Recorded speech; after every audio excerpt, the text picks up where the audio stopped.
జగన్మోహన్ రెడ్డి గారు ఒకటి అనిపించింది నాకు. రాష్ట్రంలో రౌడీలారా నా వెనక నడవండి, మీకు నాయకత్వం వహిస్తాను అన్నట్టుగా ఉంది ఆయన ఇవాళ పెట్టినటువంటి ప్రెస్ మీట్ గాని, మొన్న చేసినటువంటి పర్యటనలు గాని. బహుశా దీనికి మూల సిద్ధాంతం జగన్మోహన్ రెడ్డి గారు ఎప్పుడు కూడా భయపెట్టి రాజ్యం చేయాలి అనేటువంటి సిద్ధాంతాన్ని నమ్ముకున్న వ్యక్తి ఆయన. అధికారంలో ఉన్నప్పుడు పోలీసు వ్యవస్థను ఉపయోగపెట్టి భయపెట్టాడు. హౌస్ అరెస్ట్లు అన్నారు, గేట్లకు తాళాలు అన్నారు, అడుగు బయటకు పెట్టేటువంటి పరిస్థితి లేదు. ఉద్యోగులు కావచ్చు, ప్రతిపక్షాలు కావచ్చు, పార్టీలు కావచ్చు, రాష్ట్రంలో 5 ఏళ్ళు ఏం నడిచిందో చూసాం. అధికారం పోయిన తర్వాత ఇప్పుడు మళ్లీ తనంటే భయం పోతోంది కాబట్టి రాష్ట్రంలో ఉన్న రౌడీలందరినీ సమీకరించేటువంటి ప్రయత్నం చేస్తున్నాడు. రౌడీలారా నా వెనక నడవండి, నేను మీకుంటాను నాయకుడిగాను అన్నటువంటిది. ఇది చూస్తే బహుశా నాకు చాణక్యుడు చెప్పినటువంటి ఒక సిద్ధాంతం గుర్తుకొస్తుంది. దాన్ని ఏమన్నా జగన్మోహన్ రెడ్డి గారు నమ్ముకుంటున్నాడేమో.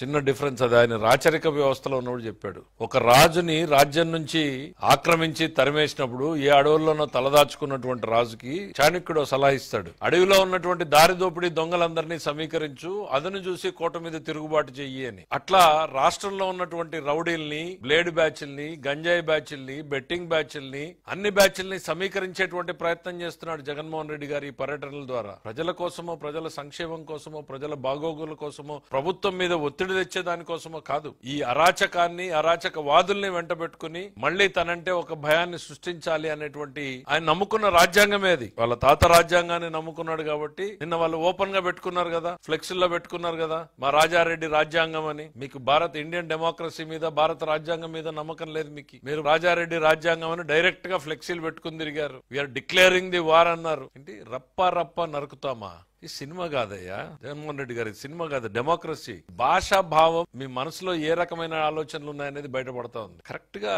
సంవత్సరం కూడా అలా ప్రజాస్వామ్యంలో అరాచక పాలనని రప్ప రప్ప నరికేసి ప్రజలు. అది ఆ వర్డ్ కరెక్ట్ డెఫినేషన్ ఏమైనా తెలిస్తే అది